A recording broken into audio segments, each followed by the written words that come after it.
Welcome to A Free Solution. I'm Kevin Wills, your host today, joined by Tim, the Freedom Variant O'Connor. How we doing, Kevin? What's going on today? Oh, living the dream, and fighting stomach bugs. That's the order of the day.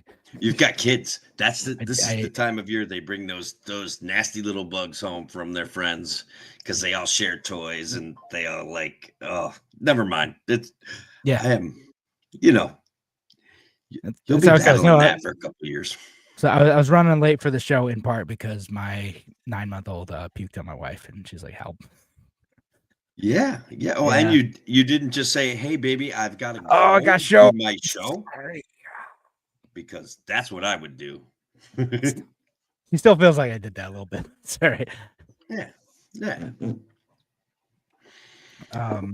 But anyway, so we got a few things to talk about. So we're going to talk about the United Healthcare CEO shooter, that Luigi Mangione. So we're going to talk Yeah, about him, yeah, we are. and really use that as a jumping off point to talk about healthcare, because we're a policy oriented show. So we'll Yeah. talk about healthcare and insurance and all that Man, fun dude, stuff. I have one of my blaming a former president things all ready to go, Kevin. Like Oh, it's good. all wound up. It It's probably there. is the government's fault in Oh, many, it many is, ways. man. It always is. It always is. We can always trace it back there. So we'll talk about that. We'll talk about Kathy Hochul bribing us New York State residents. I'm telling you right now, it's not enough money, Kevin. I'm not voting for her for that kind of money. She needs to come across with some serious cash, brother. Yeah, dig Serious deep. cash. Dig deep. Yeah. Let's go, lady. Come All on. right. You can do And better. so we'll talk about that and maybe a couple other things too. Maybe we'll talk about this interesting comment from Patricia about serving frogs on pizza in China. Why not, man? Look, I've got friends that love frog legs. I've had them a couple times. I'm not like, all right, this is great. I can't live without it, but I they're not that bad. Yeah, I know. It sounds all right. It's like having fried chicken on pizza. It's fine. Whatever, no big Yeah, deal. tastes like chicken. Yeah, why not? All right, so let's get into the show. Let's get rolling. We're gonna start right now. Now, an hour of clarity for exhausted people of our nation mired in toxic partisanship. Left versus right, us versus them. While we pay to keep our politicians fighting, how do we, the people, rise up and solve the great challenges of our time? We do it by embracing freedom and liberty. There may be no such thing as a free lunch, but this hour is as close as it gets. Welcome to A Free Solution. Welcome to A Free Solution. I'm Kevin Wills, today, joined by Tim, the Freedom Variant O'Connor. I'm here, brother. And hey, a big shout out. Welcome to the WCKR audience, the WLEA audience, and of course, our favorite audience of all time, the WYSL audience. Not to mention the people that join us live on the Twitters, the YouTubes, the Facebooks, and all those other places, the Spotify's and all that stuff. We're all over the place, Kevin. We're all over the place. We are all over the place. Just huge. Wherever you're listening, we appreciate you being here. Appreciate you listening, and appreciate you joining us in these discussions as well. So we got a few things to talk about today, because the hot topic for the week is talking about what happened with the guy who shot United Healthcare CEO Brian Thompson. His name is Luigi Mangione.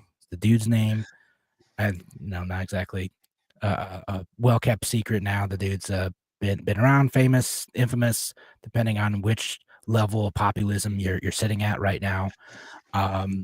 And yeah, so he I know he's become like a folk hero among like some of the more radical folks who are the hang all the capitalist types, even though it doesn't seem like he's really all that ideological. It seems like he's mostly just upset with his specific situation, but that's getting debated in pop culture right now. He certainly made a lot of posts. He's one guy whose social media presence didn't get scrubbed is Luigi Mangione. Like It's all over the place. He's on Twitter. He's on Goodreads. It's all over. He picked up a bunch of followers on Twitter. He had like, I don't know, 20,000, and now he's got like 2 million or something like that. People are checking his work out. Yeah. But interesting guy in terms of like he sort of seems like he's traditional in some ways, centrist in some ways, and then angry at the system in a lot of ways too, which I think describes a lot of people nowadays, although they certainly wouldn't go to the point of committing a murder over their anger. Although there's a lot of cheering that on, which I find somewhat disturbing. I'm not in favor of murdering people. I'm gonna go ahead and throw that out there right now. You just want to get that on the table. I'm just gonna get that on the table. No, I don't think we should murder people. I definitely take a different tack. Well, let's talk about like what conversation started around this, because a lot of the conversation has centered around like what role do insurance companies play in the healthcare system, and specifically the injustices of the healthcare system, right? Because what seems to happen with this fella, among many other things, is that chronic back pain became part of his life. It seems like he was seeking medical treatment for chronic back pain, and despite a lot of interventions, was unsuccessful, and at some point in time was denied coverage for further interventions. Now, what's interesting about this guy is he is from a very, very wealthy family, like one of the wealthiest families in Maryland. Went to private school, went to Penn, so money wasn't really the primary thing here. But because of the way we engage with healthcare systems now, everything is done through insurance, right? So, and part of that is because for normal people, if you have enough money, you could probably get around it. But for normal people, right, like that's the only way you can engage with the healthcare system, because the prices that providers have and have negotiated with health insurers are so high that paying out of pocket is prohibitive, right? Like there's no way I could have paid for the heart surgery I had earlier this year without insurance, which is, to be fair, one of those things that insurance is really meant for. It's for like catastrophic big things. Heart surgery, that when I looked at the bill, it's like $140,000 worth of care for the heart surgery that I had. Yeah, that's what insurance is supposed to be there for, right?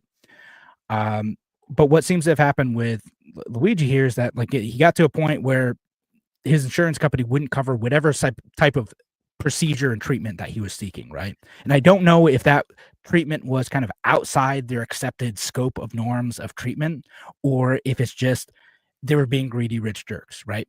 But it could have been that it was just like he was seeking treatment outside of the kind of typical medical community treatment, and they didn't want to cover that, or they had just exhausted like his options and didn't think that further treatment would be covered. Again, I understand like it can be frustrating when, for instance, in my situation, my doctor's like, well, we want to get you an MRI, but the insurance company's kind of being like crabby about that. So we're not sure if we get you an MRI, but we think it's going to help you in some way. Now, me as a consumer, two things happen, right? One, I want to trust my doctor. I want to trust that my cardiologist is ordering this thing because it is in my best interest, and that is what is going to help make my heart surgery more successful, is an MRI. But two things I don't know are, one, how much does that cost? And two, how necessary is it really?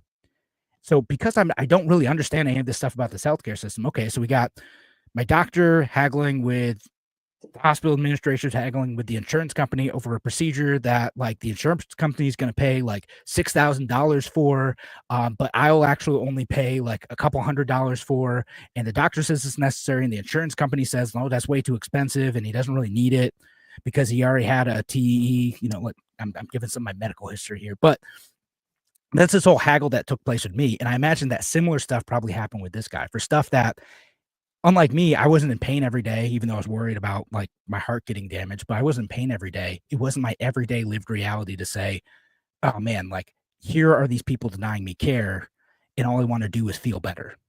Right. And so I say all this to say, I empathize with people who are angry at the healthcare system. And I have like seen some of that happen with me, with my wife, with my kids. Like I've seen some of that happen, and I get the frustration with the healthcare system. Look, And so I'll let you talk for a minute because I've been going on for a while because I will eventually pivot to, and then here's like some ways to like address that. okay, look, that's not the direction I was prepared to go in, but I'm going to try to walk down this road as well. I feel like the healthcare system got a big boon from the Obamacare kind of mandating personal coverage for individuals, that there was going to be a fine if you didn't buy insurance, that this kind of on some level empowered this system to all of a sudden become less responsive to people in need. It seems to have stifled innovation, Kevin. I feel like MRIs are something that the prices have kept going up on, keep getting more expensive when it's actually a technological advancement, and we've come to expect, and I think more than expect, we deserve technological advancement that makes things like MRIs less expensive for all of us. Like, Yeah. I know that the machine itself costs a lot of money, but they're producing them every day. And I think as we get better at developing things like flying cars, Kevin, and I mean, I know it's a joke I go to all the time, but we see big screen TVs get bigger and cheaper. Why aren't MRIs getting cheaper and faster and more efficient to use? Like, Do you know who's making that hard? The the government. government? The government. Yeah. No, so See? actually there's a great Reason podcast series called Why We Can't Have Nice Things. And there's a specific episode where there was a guy trying to start up a place to get like MRIs. Like he just like he was an expert in this stuff. He wanted to like be able to run these MRI machines and to be able to offer those at a lower rate than what the local hospital was offering, right? So okay, just do this service, like, Yeah. which you know now there's a bunch of places around like that do this. They just do like testing and stuff, right? So there'd be buildings just for that. Couldn't get it done. Couldn't get done because the local hospital was the only one that had an MRI machine at the time. So this guy, after investing a significant amount of money in this equipment, couldn't operate his business because he couldn't get through the certificate of need process to be able to open up his MRI facility, even though there's a backlog of people who needed this service and couldn't do it. And there's similar stories with people who were trying to do like eye surgeries, who wanted to open up a surgery center. Same thing. Local hospital didn't want to let them do it. Birthing centers, other things like that. So it definitely worth checking out that. That is one of those policies that, why is healthcare so expensive? Well, because we've created artificial monopolies in many markets that hospitals and other providers prevent any competition from entering the marketplace in competing at lower prices for those same healthcare services. Kevin, I've got to go further with my commentary. The Freedom variant used to build MRI tractor trailers for a local company that shipped them all over the world. Okay, so we take 53-foot tractor trailer beds made completely of aluminum, install places with like rooms with lead on them, and then we'd slide in these $1 million or $2 million MRI machines and bolt them to the floor. These things were gangbusters in the early 2000s. They were going all over the world. They were going all over the country. The price was inevitably being forced lower because other producers would enter the market when they saw the profit that this place was making, and that the demand for these things. Now, that demand fell off to the extent that this business no longer was viable in New York State. It could no longer afford to carry on going. It does not make sense. MRIs are something that should cost you $5 at this point. They should be readily available all over the place. Yeah, you should. It's actually a fun job, though, by the way. Like, it's very neat to No, do that all sounds these really cool. little detailed things, landing wires in specific spots in the back of a tractor trailer. But I'm telling you that somewhere along the way, in the 2008 kind of era, things got stifled in the healthcare system. I'll go back even further though, because Tim, why is it that we always get our healthcare through employers? Well, it's because of incentives that actually happened during World War II that limited pay increases for workers. So part of that's we end up getting 401ks out of this, and the other part is that like the only way to increase compensation for employees was by giving them other benefits that are taxed in a different way, and one of those other benefits was health insurance coverage. So everyone started Correct. getting health insurance coverage through their employer. But what does that do? That means that you can't just shop around for different types of health insurance coverages because it's tied to your employment. And you're probably not going to pick a job based on the health insurance coverage in and of itself, right? There's probably other factors. It's not the only thing. But, like, why am I using the insurance provider that I have right now? Well, it's because that's the one that my wife has. And that was a better deal. But we don't shop around for insurance in the same way that we do for car insurance. If I'm unhappy with Liberty Mutual, which I'm happy with them right now, I could switch to Geico. I could switch to Allstate. I could switch to State Farm. I have a ton of different options, and on and on. There's many more options too. I have a ton of different options I could switch to if I wanted a different car insurance provider. I don't have that same freedom to shop around with health insurance coverage in the same way. It's a lot harder for you as an individual to buy an individual plan because of the way we've structured the risk in the insurance industry and the incentives for employers to provide us health care coverage in this way. Yeah. Are you talking about FDR's restrictions on wage increases to below $5,000 per year as a result of World War II? Is that what you're talking about? Yeah, I think that's the one. Okay, because I think people don't understand what happened during World War II. The president imposed wage controls so that businesses could not compete through paying labor more money. It was literally an amazing and awful thing. So as Kevin's saying, instead of paying more, they decided to increase what they call benefit packages to foster a sense of dependence on your employer and to keep people busy making bombs. Okay. So I think I don't want to gloss over that, how important that was as a dynamic in our history of where we're at now. Yeah, so that's a major part of it. So, I mean, tying this all together, like where we are now, right? Now, I think a lot of people want to see the insurance companies as the bad guy because, it's an easy thing to focus on, right? They're the ones who are sending you that bill because it turns out one of your doctors, your anesthesiologist was out of network. And now they're the ones saying hey, actually, we can't cover this, so you're going to have to pay this money, right? Or hey, you got this procedure and we're not covering this, or we're denying you coverage here. However, they're kind of the ones you end up seeing rather than the providers themselves, because they're also a part of the system too, right? It's the doctors you go and see who don't bother disclosing to you that specialist you're seeing is out of network and that they're going to be charging you more for this and that's not going to be covered by insurance. They're the ones who aren't telling you that this procedure is actually going to still be costing you, $3,000 out of pocket because you have a high deductible plan.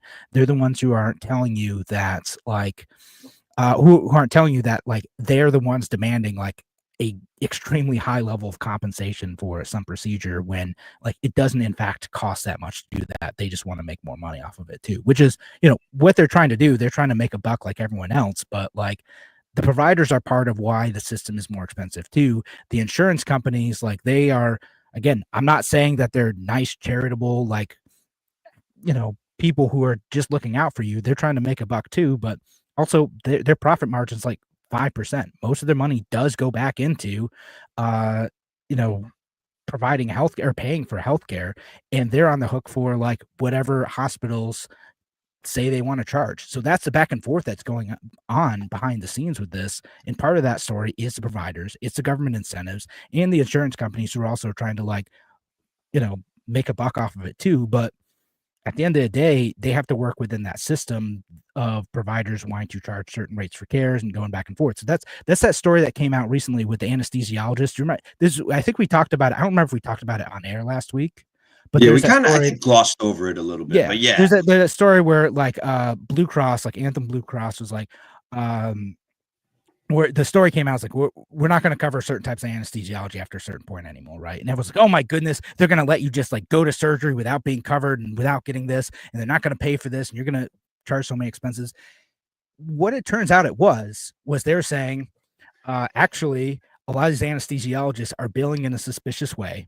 And with most other procedures, we bill based on the procedure and not based on how much time it takes. And Medicare does it the same way too. They just bill on how much time it takes. It's part of why a lot of providers hate Medicare, though. Sure. but so this insurance company is like, hey, this is the best practice now because we think there's a lot of fraudulent billing going on. So we're just gonna we have a best practices for how long it should take per procedure. You're just not going to be compensated above and beyond that if the procedure happens to take a bit longer, right? Whereas before, it seems like they're padding their hours on that and making a lot of money doing so. And so the insurance providers are trying to make sure that that pool of money is left over for continuing to provide care. Again, I'm not sure that makes them good or bad. It just makes them looking out for the bottom line, but also it kind of seems rational to me. But people had a populist freak out moment in the same context of like, hey, we just killed a CEO of a health insurance company.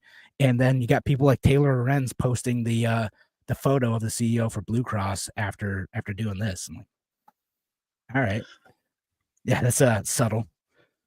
It was not at all subtle. Like, look, Kevin, I think I want to take it in a little bit different direction. I do think that you pointed at one thing that I'd like people to understand when it comes to big businesses. If an insurance company's profit margin is 5% and they can find ways to maintain that profit margin through, look, 5% of $100 is $5. 5% of $200 is $10. They are incentivized to see increased costs throughout the whole system. Doctors are incentivized to see increasing costs. Insurance companies are incentivized to see increasing costs. Hospitals are incentivized to see increasing costs. And that's part of this circular conundrum that we're facing in these situations. And we're not price conscious shoppers when it comes to healthcare. So it's not like we're even like, go ahead. Let me ask you, how would we be price conscious? We don't. If you try to talk to your insurance company about how much something is going to cost you or should cost you, or if you try to talk to your doctor or your healthcare provider about the total bills going into a procedure, you can't get a straight answer. They are incapable of giving you a straight answer before you go into these procedures. It's a very strange dynamic that we've gotten into with this. Yeah, I mean, they've started to be a little bit more transparent. This is something Trump did in his last administration. It was good, which is to start to force health providers to disclose what their costs are, right? So, because right now, correct, yes, so that's part of it. So you can get a little bit more now, and I can actually see, like, I can pull up, like, from my entire hospital visit when I had my heart surgery, every single thing that they put down as a cost. Okay, so every time they gave me Toradol, every time they gave me IV, every time they did every single little thing, it's like, okay, $30, $40, $200. Oh, okay, that was an expensive medication I got a bunch of times. Got it. Oh, Kevin, for a short period of time, nurses were required to take the tag from the item that they were dispensing, put it on their shirt, and then take that and later record it on a document. So there would be times when you were going in for a small procedure, they would have a thing from the gauze box, a thing from the tape box, a thing for the aspirin box, a thing from their shirt would get covered with little labels, and you would be like, what is that all about? And they're like, oh, I just have to keep track of billing things. This was in the day before official computerized billing where they punch things into the screen. Everything's scanned. They scan my wristband and then they'd scan whatever. Right. In the days before that, they had to cover themselves with tags to keep track of what they were going to charge you, like the $12 Tylenol and the $700 IV saline. That shocked, like how much? Like, no, maybe I shouldn't have asked for that Tylenol. I don't know. I needed that. I did, but all right. But on that note, though, we do have to head to break. Thanks again for joining us here on A Free Solution. We're going to be back in just a few minutes. Talk to you soon.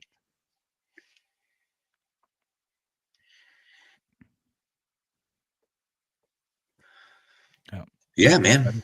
Welcome back. Glad you're here. Yeah, and look, keep fighting the fight, Patty. That's it. That's all we can do. We all get hit with struggles. I'm glad to see you out there tonight. Yeah. And look, get through it, kid. You're going to be fine. You'll be all right. Yeah. I know it won't be easy, and I know that glib words don't always handle these situations, but our thoughts are with you, and that's a reality.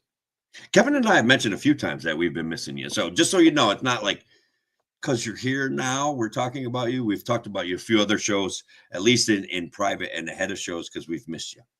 Yeah, but good to see Patty and I. See we have Shelly on and John on too. So thank you all for being here. I knew Shelly would have an experience similar to mine, seeing scrubs covered with stickers. It was a big deal. I can remember I had gotten my finger cut while I was working one night, and the nurse was just like, covered with little, like, all of the things. A warm blanket, gets a little tag. It's like, oh my God, Yeah. stop it. Every little thing. Just stop it. But yeah, so we could jump back into the show, and I think we could talk about healthcare like a little bit more because there's a couple more like solution oriented I things think, I want to get to. yeah, let me just talk about what the actual noise that was made about Brian Thompson for a little bit. Just give me a minute with that. Oop, Oh yeah, was of that? course. Am I cutting out? No, you're not good. You're not Hello, cutting out. Kevin. Are you But- there? Yeah, can you not hear me? Okay. One of All right. us. For a second, I couldn't hear you there. You're kind of moving again. Oh, now you're frozen. Let's Oh. give it a second to catch up before we go back in. There we go. Do a little dance. Do. All right. So, all right, we'll go back in right now.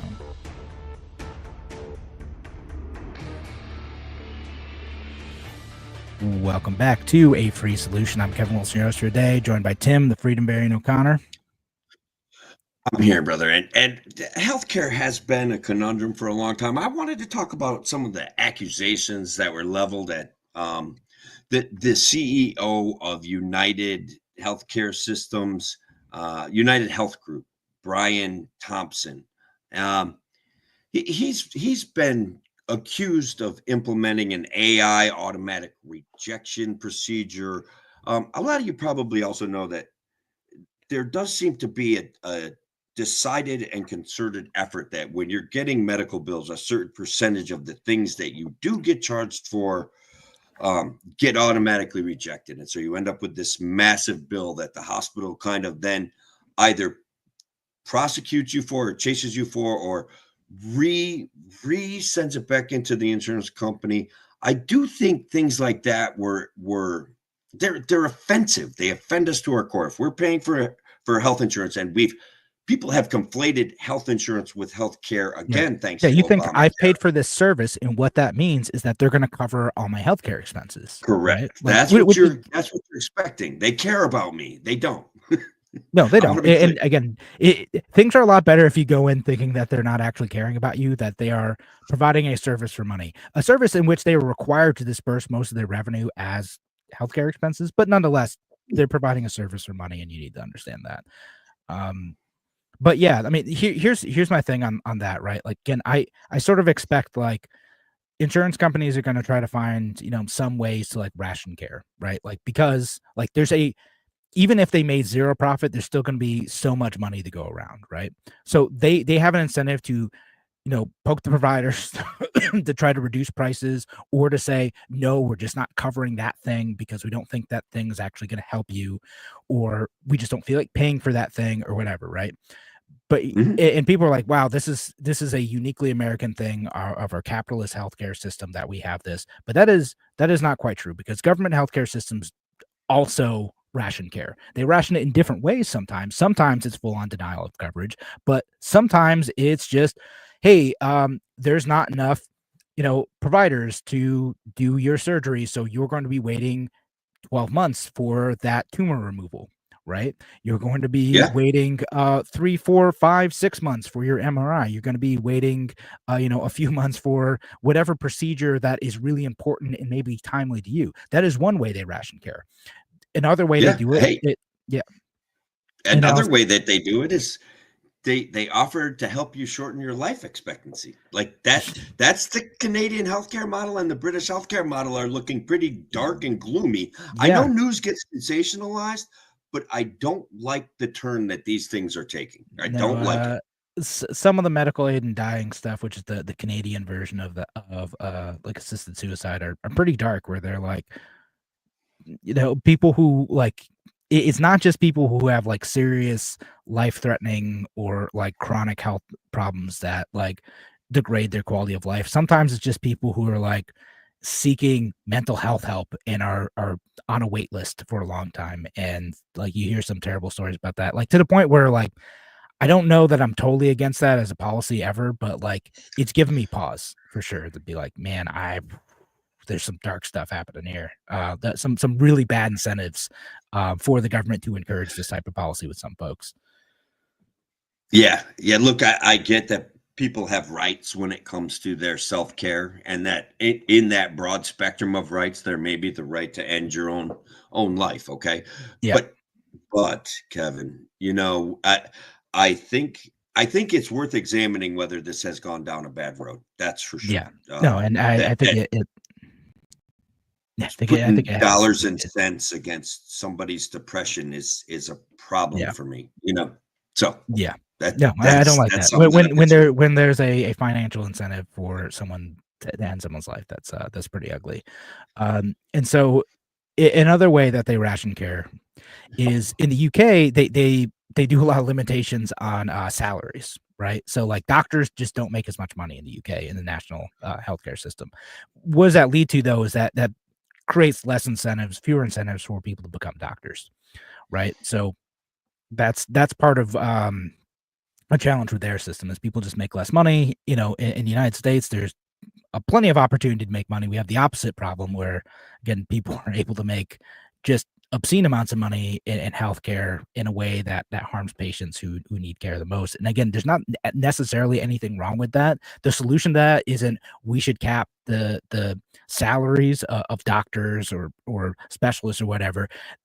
The solution to that is more competition. The solution to that is getting rid of certificate of need laws. The solution to that is making sure the AMA can't cap the number of medical professionals who are able to come out of medical schools in the United States.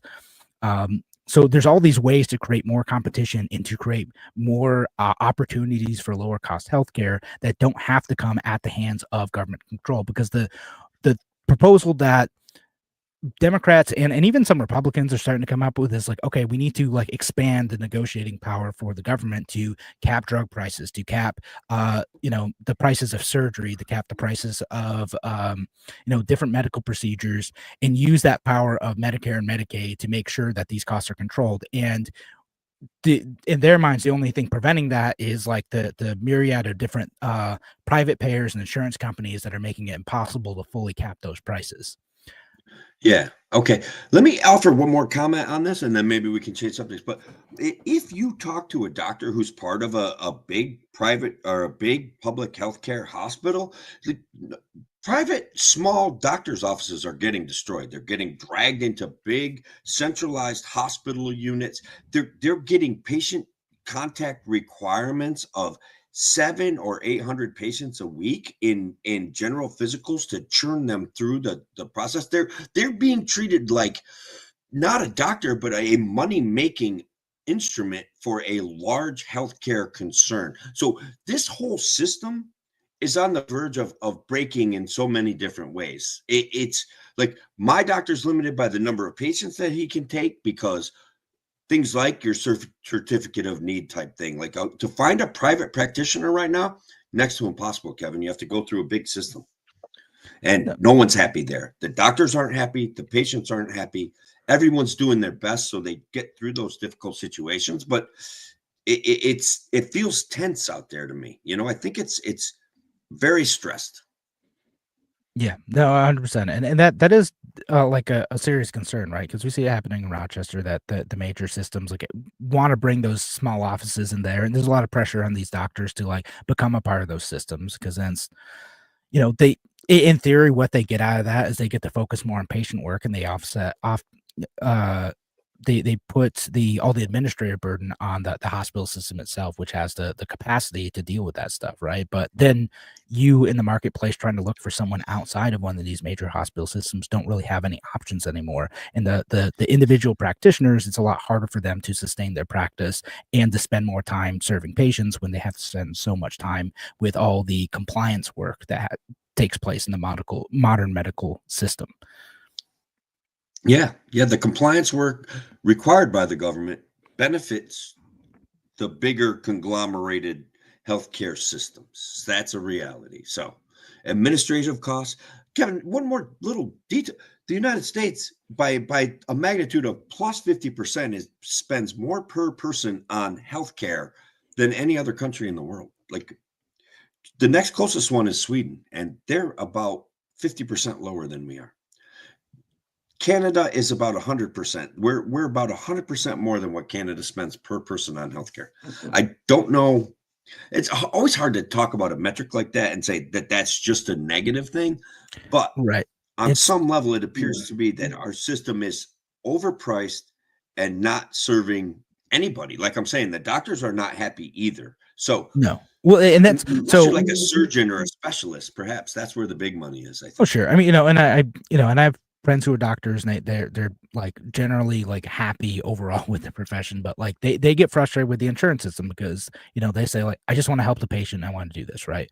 But they're not thinking about like, hey, like someone's got to pay for this thing eventually, either the patient directly or the insurance company or whatever. No one's thinking about costs, and it's hard to think about costs in emergency situations too.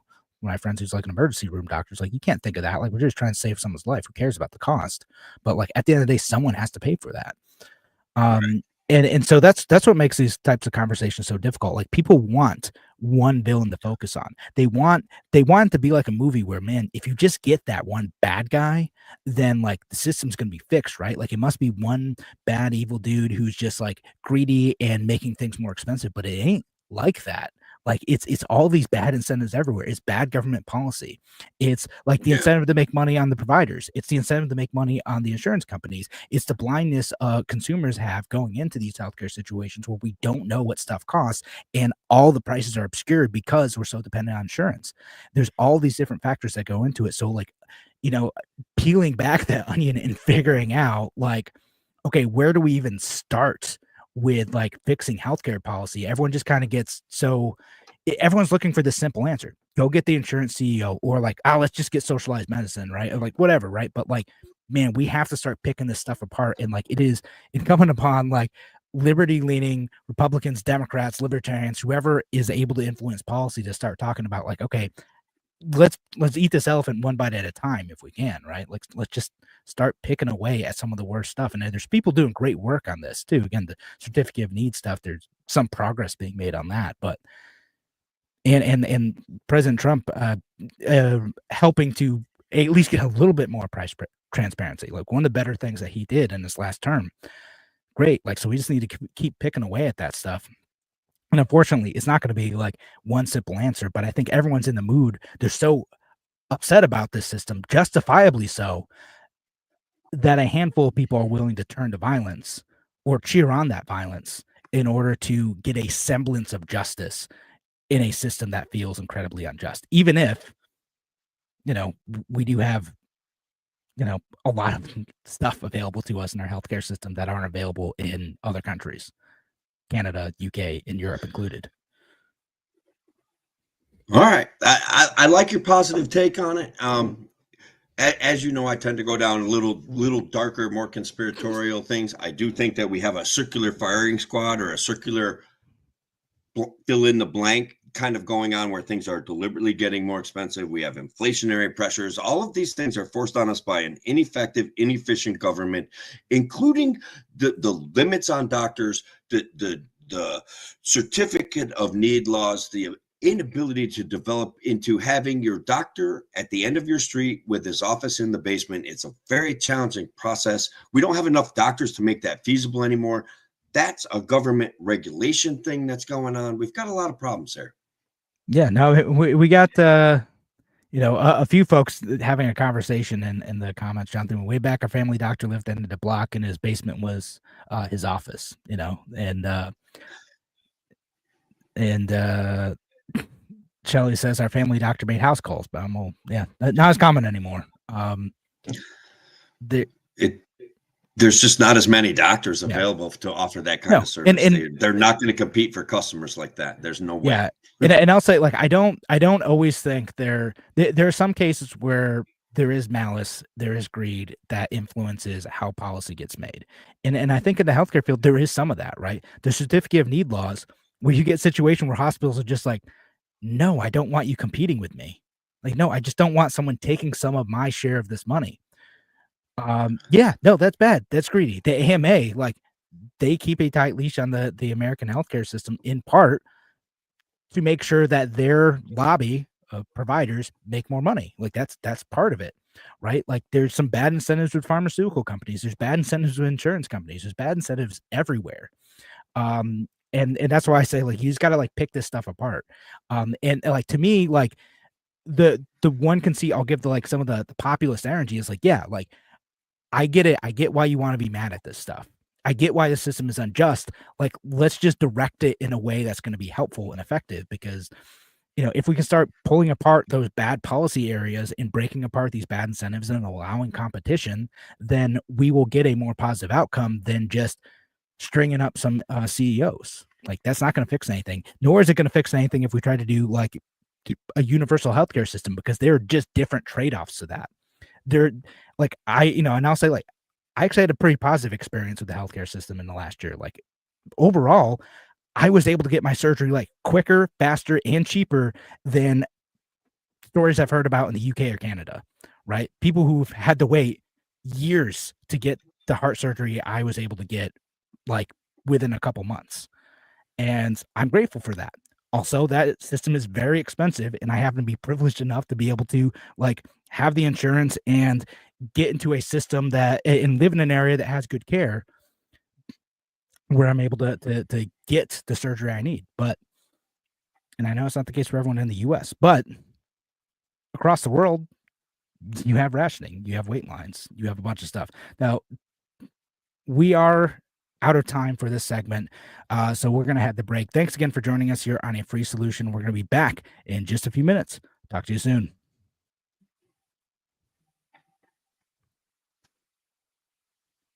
All right, man. I love your positive spin on the American healthcare system. I do think that there's a definitive amount of accuracy to what you're saying, but I think that people are on some level justified in being emotional about what they're seeing, about the accusations that were leveled at this guy. I said that. Like, I empathize at the beginning. Oh yeah, no. I'm not actually criticizing you. I want to make sure we cover all the bases. Like, I thought your defense and recognition of the problems of the system was fantastic. I myself, as you know, want to go down that firmer wormhole and repeat over and over again that this is a system that is falling on itself. It's a system that fills campaign coffers. It's a system that is propped up by the government, that props up big pharma, that props up like advertising on a failing media. Like, and I guess what I'm really saying is I appreciate the level and effort that you put into that last segment, kind of like bringing people back around to the notion that it's not just what Tim says, and it's not just those tweets we see on Twitter, but we do have a healthcare in the United States that by God, it's better than Canada's. Yeah. At least that. Like, I mean, I've talked to, met several Canadians who are like, man, I just can't wait for this procedure. And now I'm glad I live in the US so I can like just get stuff done. Right. Like, it's just people who've like said, like, I've had to wait like weeks to get an x-ray when I knew my arm was broken. Right. If you want to go through like the government health. That's amazing. And they have ways like you'll see, like, in the US, we actually pay a lot less out of pocket for healthcare costs. Like, a lot of it's covered by insurance.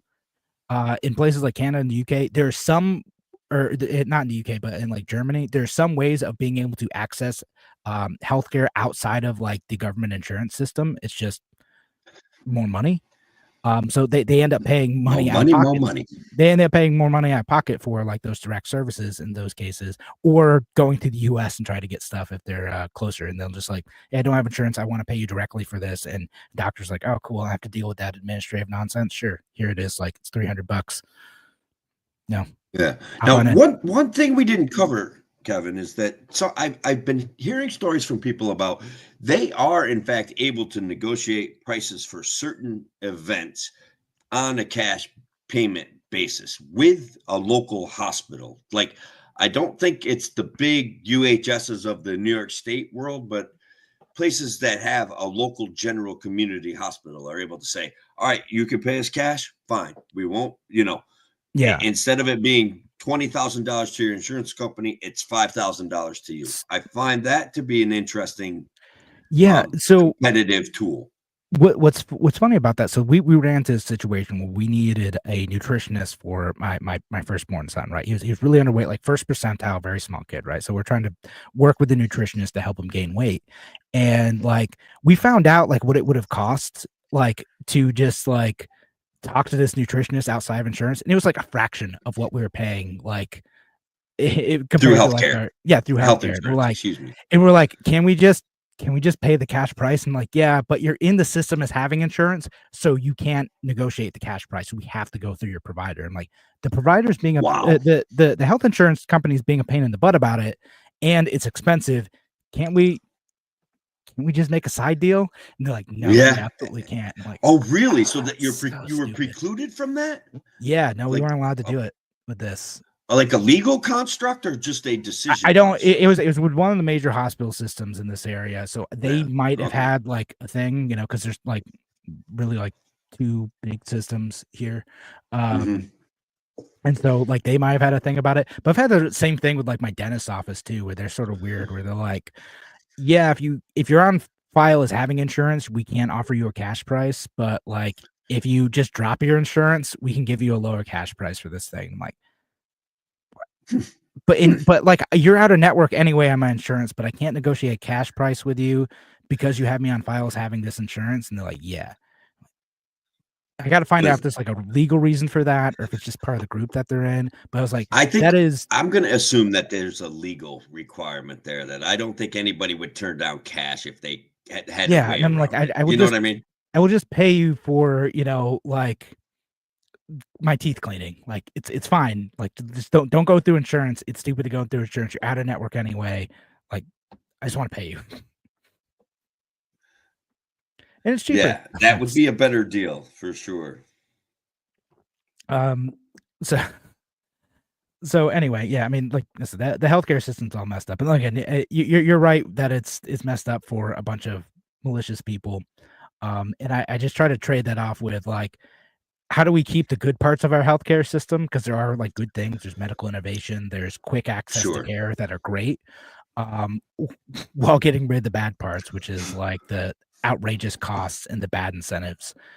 I don't know. With our government is basically comprised of bad incentives, Kevin. It says we're going to manage this problem, and that right there, every time they get into solving a problem, they get into managing a problem. Managing a problem becomes growing an agency to serve a problem, which in turn then incentivize growing the problem itself. So when I look around at this homeless stuff, Kevin, I was just going over it last night in my brain. In Oneonta, all of the places that house marginal people, all of them, hotels like that, rundown older hotels, all of them driven out of business by the government, all of them. Mhm. So now there's this.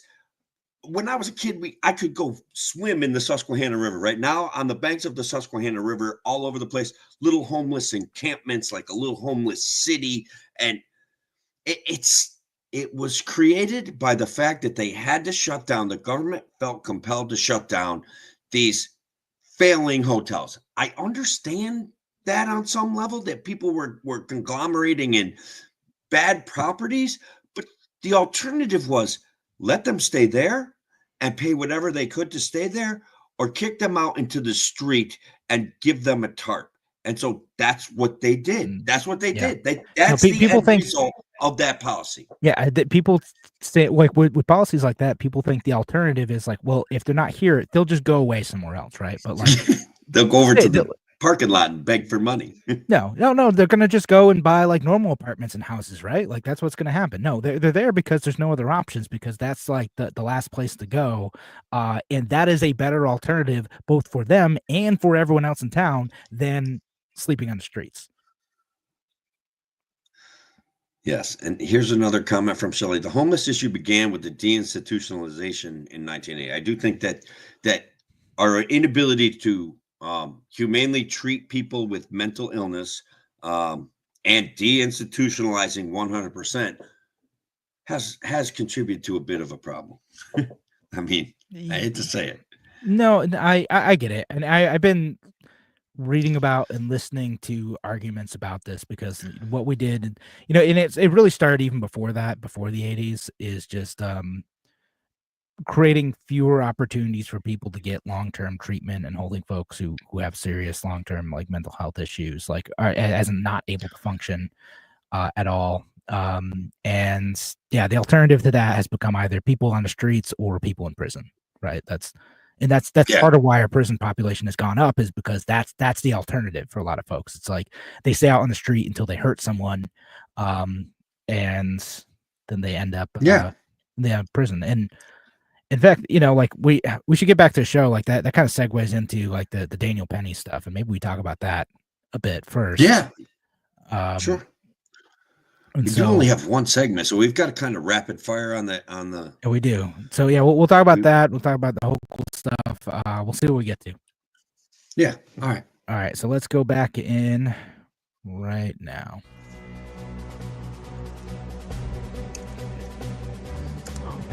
Welcome back to A Free Solution. I'm Kevin Wilson, your host today, joined by Tim, the Freedom Variant O'Connor.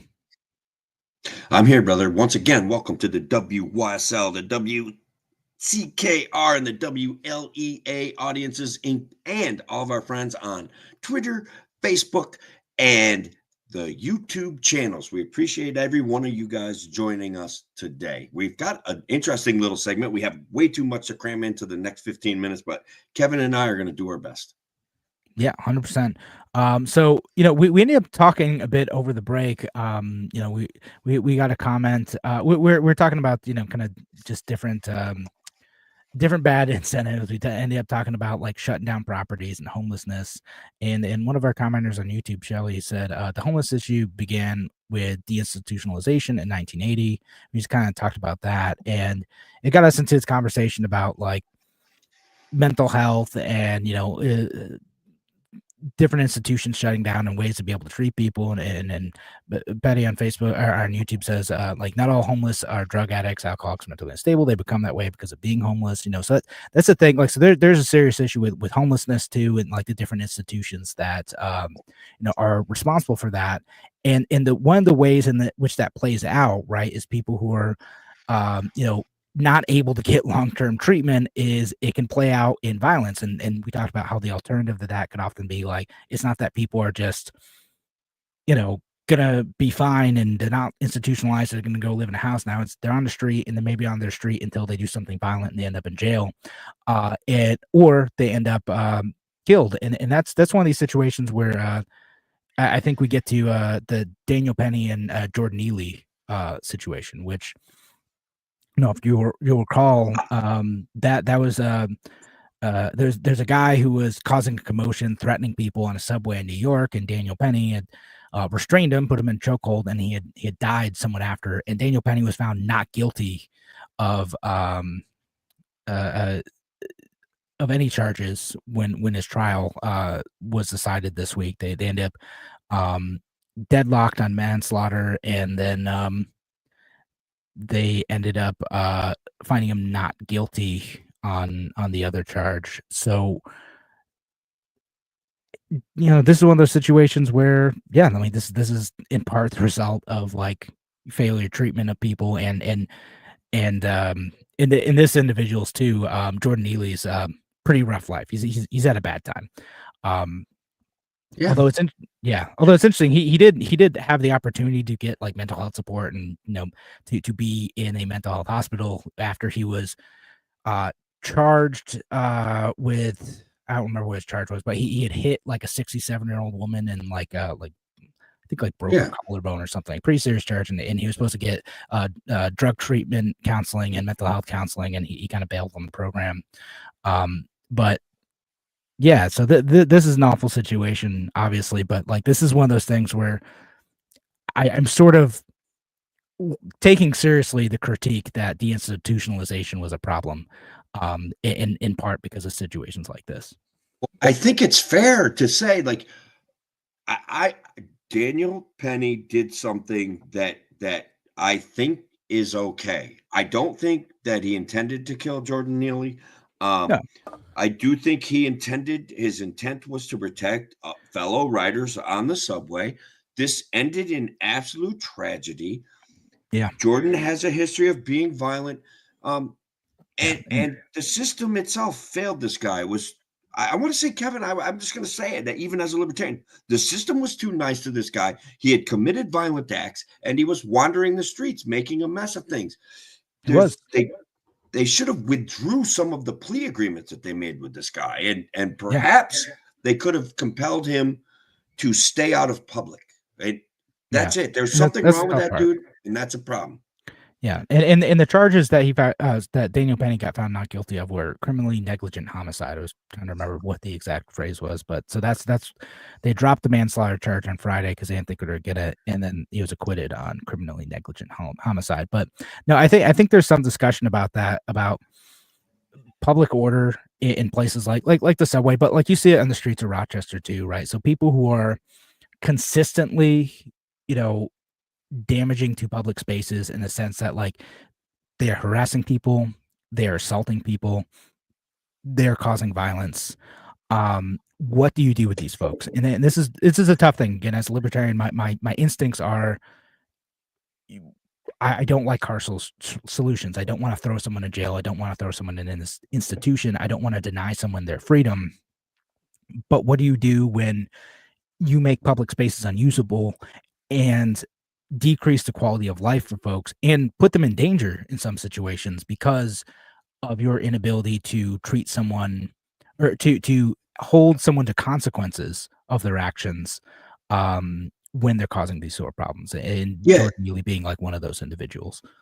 I do think that there's a situation where some of these guys, a lot of these people with these mental health problems, are deliberately picking on people that they know that they can get away with picking on, and that people that might protect the people that they have decided to pick on cannot take an interest in this, because there's a very real risk of having your life incredibly disrupted, just like what happened to Daniel Penny.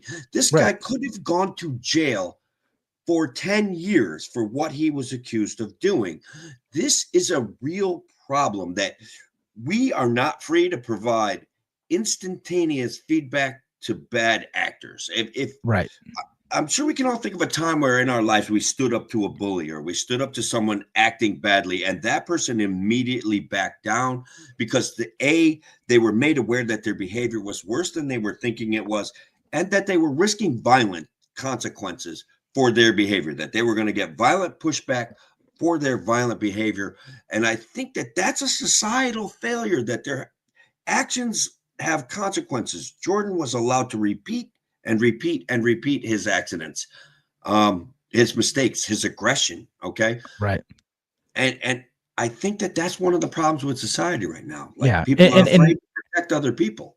No, I agree. Right. And that's, I hear you on that, because like, yeah, if someone is being threatening or has actually hurt someone, right? Because there's even situations where like people have hurt someone, and then like, your intervention also, like in a way that protects other people, can end up with you in jail, right? Correct. And so yeah, there's incentive for like, someone like me, like, oh man, do I want to risk going to jail over protecting a stranger, right? Like it's unfortunate that you have to weigh that situation. I think most people, your average person, is probably going to like intervene inside on helping people first. They're not going to think about it. They're just going to help people first, right? But still, it's not great that like we have to have that sort of situation. And again, it's really unfortunate that Jordan Neely died. I wish it is that didn't happen. I wish he could have gotten help and could have lived a successful life. And I also like, I recognize that like he had a rough life growing up. I mean, it's interesting. His dad's like suing Daniel Penny for damages or whatever, even though he had abandoned him. And it's like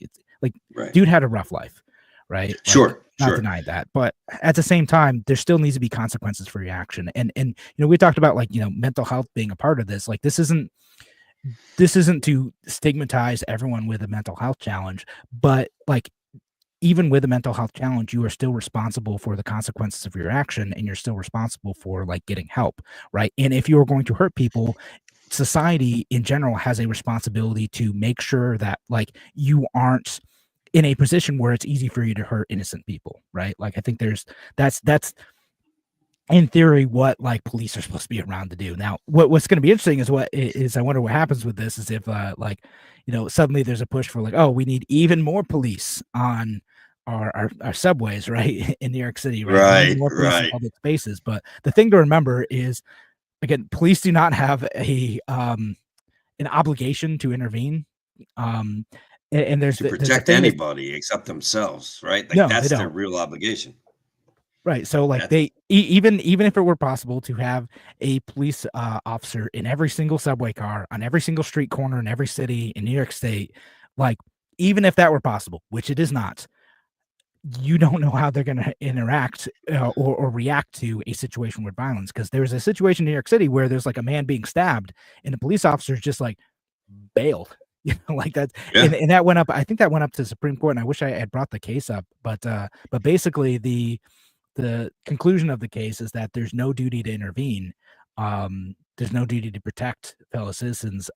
They don't have to stop that situation. Now, I think most police officers would, but they don't have an obligation to, despite what you might think about police officers. So it's not a guarantee that putting police every single place ever is going to protect you in these situations. We have to be aware and intervene and hopefully stop these people or get them the help they need before it turns into a violent confrontation. Like that's the goal, is to stop that before a situation like what happened with Daniel Penny happens. Kevin, I think that our kind of benevolent governor has come up with a possible solution for this very situation.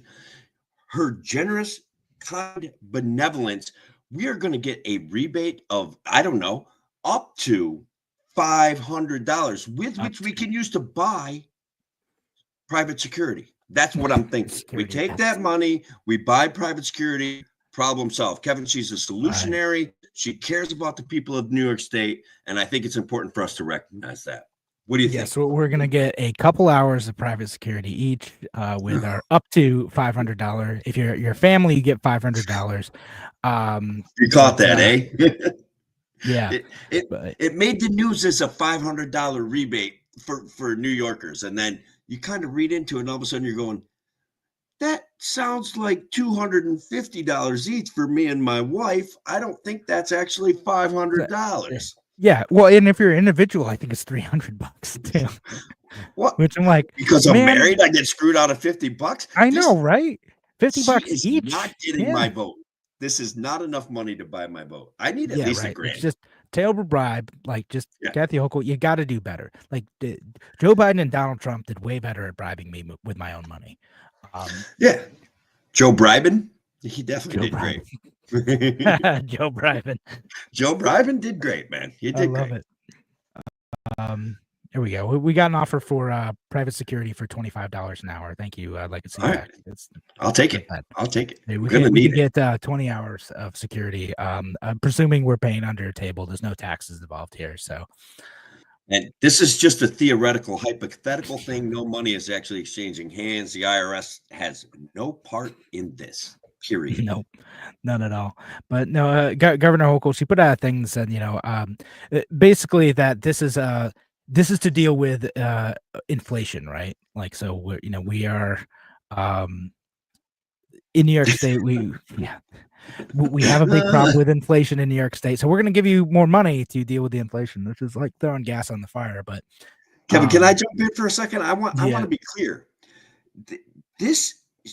She is claiming that there's been a windfall collection in state sales tax revenue because of inflation, which she feels should be refunded to the people, the middle class people of New York State.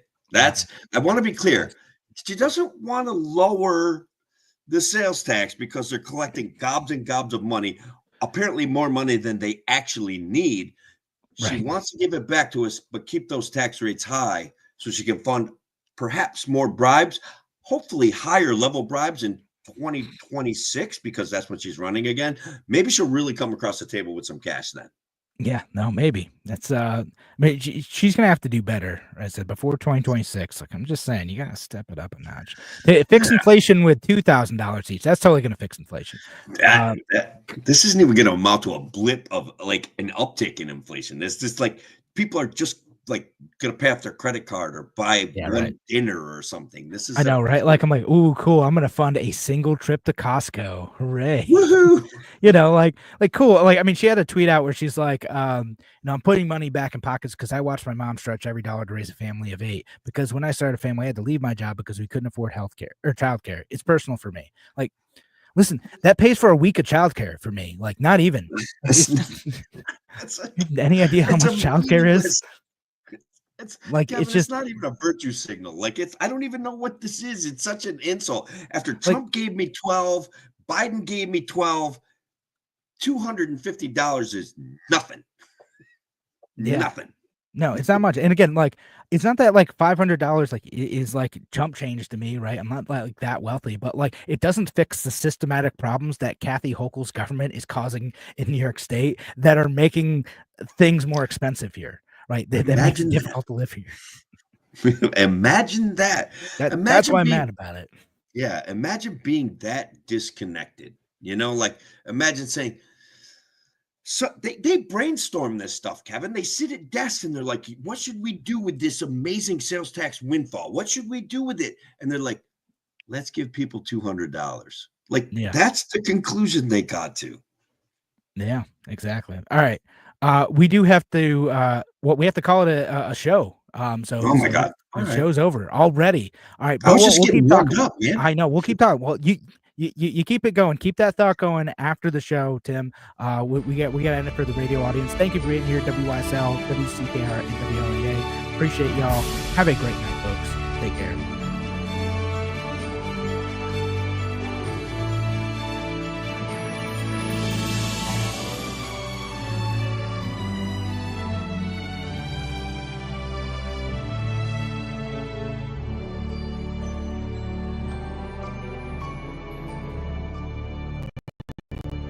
Beautiful. Every time I turned on the video during the show, your voice would get choppy, and I'm like, "What the heck?" Now it'll probably be fine, right?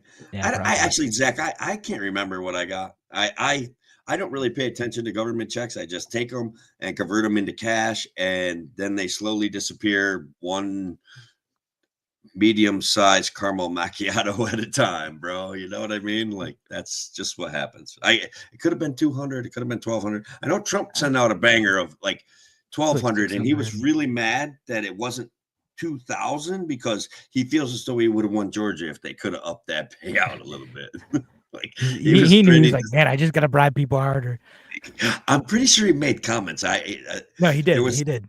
He did, right? Like, okay, I remember. And he was mad, like his name wasn't more prominent on it, and which Biden has like criticized, and then also started doing. He started putting his name all over any federally funded project everywhere. Oh God! Because there's no norm that Biden won't like criticize and then immediately break. Like, it's amazing.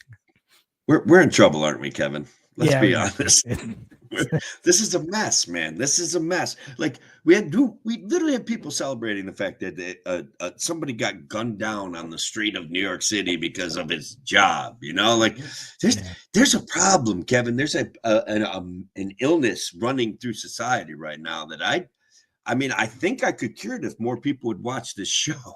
Yeah, right. I'm pretty sure I'm the guy. We're the guys. We can fix this. Yeah, we'll fix it. Chip away at it. So we'll just keep doing. But I feel like he's gonna say something else about the Hochul stuff, but now I don't remember where I was going with it. Shoot. Anyway, so what else did we have to talk about today? I feel like we've got Trump with the big handout for huge businesses. They're going to get. What are they getting? Like a concierge, a permitting concierge, something like that. They're getting special permitting assistance for making big additions, big, beautiful additions on their businesses. And if they want to bring and build here, it's going to take care of them. So I'll read the Truth Social post. It says, any person or company investing $1 billion or more in the United States of America will receive fully expedited approvals and permits, including, but no way limited to, all environmental approvals. Get ready to rock. All right. What about the guys that only want to spend $999 million, Kevin? Should they be screwed out? Screw those guys. Who cares about those guys? Listen, if you only have $900 million, like, you can't really give Trump the things that he needs. What if my business wants to build $1 million addition onto its warehouse? Like, can't we get a little bit of help? Don't you think, like, this? There's the business that I'm a part of employs 100 people, Kevin. Okay, like, Why wouldn't we get a special permit concierge from Donald Trump? Why wouldn't we get that? I don't understand this. It's But like because we're not everything's big enough to like make sure that we can, like donate to his campaign. And I don't, now I'm being cynical. yeah. Well, No, I know, but like that's the setting at buff $1 on you. billion is like a red flag to me. Like, why that amount of money? Why not just say like we're gonna make it easier for everyone, right? Said like, Yeah. oh, if you're gonna do $1 billion, then you get then you can do whatever you want, right? But like, yeah, you people investing 500 million, whatever. Go Sorry. grab a governor instead. Come on. Sorry. Like $1 million, we don't even look, we don't even get out of bed for $1 million. Like $1 million improvement to a business? Nah, I don't think so. Yeah, forget it. You don't need any help. You can go through your local permitting agency and find somebody there to pay off. We're not interested. That's Like right. it's just absurd, man. No. But look, there is an exciting facet of it, right? Like that he's talking about permitting reform in his own I don't want to call him a buffoon. He's not even president yet. I'll wait till after he's president. In his own interesting, entertaining way, he is bringing up the issue of permitting reform. Yeah, right. And I'm glad he's bringing it up. I just wish you would do it in a way that doesn't seem like it's fit for corruption, right? Like you got. I mean, I could see where with $1 billion, you can afford to bribe people better than you can if you only have 500 million. Right. Right. You see what I'm saying? Yeah, like why only do this for like the biggest companies? Like it doesn't have to be that way. We could just make it like for everybody. Like, and the biggest companies will still benefit from that. It's a great thing. But we could do it for small businesses too, for the person who's like just trying to build an apartment building but needs to go through like 3 years of NEPA approvals to prove that like their apartment building in the middle of a dense city block isn't like interfering with like the built environment somehow, or casting too many shadows or whatever. You gotta spend like $250,000 doing that. Oh my god. Like is California high-speed rail going to be included in this, or is it like, are they going to get the fast track now, like literally the fast track? All right, that was well played. I got to give you that one. Like the California high-speed rail, like this is at what point, like what happened to being able to label things as a boondoggle? Okay, like when can we say that this California high-speed rail thing is an absolute boondoggle? How many more billions of dollars need to get dumped into not building any rail, any high-speed rail, or having any high-speed trains? Like, is it another 10, 20 billion? What is it? What's the number? I don't know. Like another 80 billion. That's all. Okay. 100 billion. Sorry, it's 100 billion. Yeah, we're on our way. We're on our way. It sounds like I'm making a joke, but they did say 100 billion is what I think it was going to cost. And that's just great. That's just great. I think I tweeted it out with a Dr. Evil gif. Yeah, I think I saw that one. Guys, you guys, I think we've got to up the game for Kevin. We've got a few. You guys we got to get Kevin over 1,000 followers on Twitter. That's our first goal. Then the next I lost all my bots. Is to the moon, right to the moon. Once you get to 1,000, we take them over the top at that point.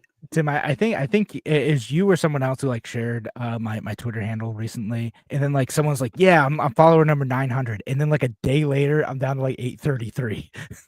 So either I got elevated and people really didn't like what they saw, or like I lost all my bots. I think I may have lost bots. There's a lot of women who seem to have followed me with no followers of their own. Do they send you DMs? Because a lot of those ladies are trying to communicate with me, but luckily I'm happily married and I'm not going to get involved. Like we're not doing that, ladies. Just don't be sending me DMs. Like, man, I don't even unless we've interacted on it, like a number of tweets. We're no DMs. That's it. Forget it. Like if you come into my DMs and start hitting on me, I suspect that you're up to no good.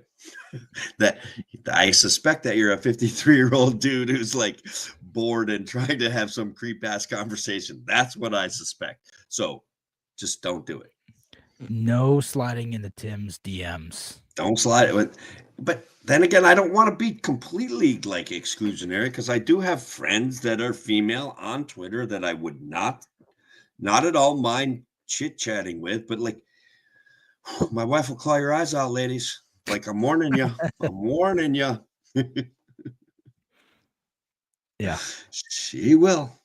Yeah. I mean, I just get the feeling that many of my followers that I thought I was like, oh man, I'm getting close to 1,000. Then like bot purge happens. I'm like, oh, all right. Yeah. They weren't real. Oh no. That happened. I was at like 7,390 followers. And I'm like, then I was like 7,402. And I'm like, all right, here we go. We're going to explode. And it was right around the time. I think it's right around the time I tweeted you out. It dropped right down to 7,350. I don't know. They're like, man, oh, he likes that Kevin guy. Unfollow. Oh my God. I'm not blaming you per se. I think it's probably me. Fair. No, or it is a bot purge. I do think that Operation Mockingbird has been defunded. I'm noticing a distinct number of like the hardcore leftists that look absolutely like crazy when they post. They're not getting as many likes as they used to. I think the phone banks have been deactivated. Well, you know why? They all went to Blue Sky. Like legit. That's where they went. I mean, did you see the 3,000 like reports a minute or something like that they were getting? Crazy. Like people going over there and trolling, and they're like, report. Guy gets banned. Like Blue Sky's not going anywhere, man. No, it's what like all like the toxic leftists on Twitter, like the worst people went to Blue Sky. I've seen a few people. I follow like Jesse Single, and like he's like the most blocked person on Blue Sky, which is hilarious. But because he just like tweets like some moderate like takes on like trans issues, like not even like conservative takes, just like moderate takes, like, hey, maybe we should look at the data here, and like people are like, man, this guy. Ban him. Like he needs to be kicked off all the platforms. Like I gotta think that some of their enjoyment is going to be gone where they're just in that echo chamber. Like I see some of the leftists that have remained on Twitter getting a little wilder with their tweets because I think their tweet engagement has fallen off, so they want to attract in more negative attention. So they're like Kyle Kalishnikov or whatever his last, Kyle Kalunsky, generally kind of a reasonable secular talk kind of guy making interesting observations from the left, which, as I've been clear about, I enjoy. Like I enjoy seeing reasonable liberals make reasonable points about things that could be better. This guy's going off the rails though, bro. Like he's just like, for 20 billion, if we take $20 billion from Elon Musk, we can solve the homeless problem. And it's like, that is not how that works, bud. No, and it's not $20 billion. This is a tweet that pops up every like 3 or 4 months, right? Yeah. Like, you know, listen, if we just had like a couple $1 billion, like, do you know how much money like just the state of California spends on like homelessness? 20 billion. It's spent. Well, literally somebody threw it in his face. California spends $20 billion a year on the homeless. There's just that one state. So yeah, do you think we're going to solve this problem nationally with $20 billion? No, but probably not. Nope. There might be some other structural issues there, and it's not just a money problem. No matter how much money we throw at the problem, if you still have the structural issues there, it doesn't fix it. It's as if an entire government agency has been created to incentivize homelessness, Kevin. It's as if that happened, because the more California spends, the more homeless people they end up with. It's so weird. Weird, I say. Crazy. I mean, might be some perverse incentives there. There's a chance you might be right on that one. Yeah. Well, give you. All right. Bro, I haven't had a cigarette in an hour and 19 minutes, so I'm about ready to lose my mind, man. Can't smoke in my hotel room. Poof, what is that? You haven't been able to do this the whole show, you know, just I know, man. I am going to get me one of those Philadelphia cheesesteaks, Philadelphia Phillies. Like that's going to happen. Like the legit ones from like, what is it, Geno's, and what's the other one? Geno's and Pat's. They're right across the street from each other. But Geno's is like this big touristy thing. I found this place down in like Central Philly around all the shops called Jack's. And what they got is they got these machines that are just slicing the rib meat, boom, boom, boom, boom, boom, boom, boom. And then they got this guy with like two griddles in front of him that are like 4x2, right? And he loads up the meat on one end and he starts cutting it off and chopping it up. And he's like, what do you want? And he's like, you want the whiz? He's entertaining. The whole place is entertaining. The line is out the door. You walk in. All right. It's a good sign. It's like almost like the soup Nazi kind of thing, except there's more people and they don't actually get mad at you when you screw up your order because they can tell they've got some noobs out there. You know what I mean? They're like, it's all part of the show for them. Everybody laughs. So they're yelling. They're not mean, but they are yelling. Right. Yeah. My kid, bro, I took Tiny Tim in there when he was like 12 and he had no idea. And I made him order his own sandwich. And the guy goes, you want the whiz? And he's like, what's the whiz? And I'm like, it's cheese, bud. Don't. And the guy goes, what's the whiz? And it was just absolutely perfect. And my kid's very pale skinned, blonde. He's like red from the top of his head all the way down into his shirt. It was epic, man. Like it was so funny. Learning experience. It was great, man. He's like, what's the whiz? You watch the whiz. Oh, it was just great. It was hilarious, man. But I think it was called John's, and it was fantastic. I'm going to try to find that place because I'm only about 25 minutes away. So, nice. Yeah. All right. Well, when I'm not working. When I'm not working 100 hours. Yeah. All right. Well, on that note, we'll let Tim get his nicotine. And we'll call it a night, folks. All right. Take care.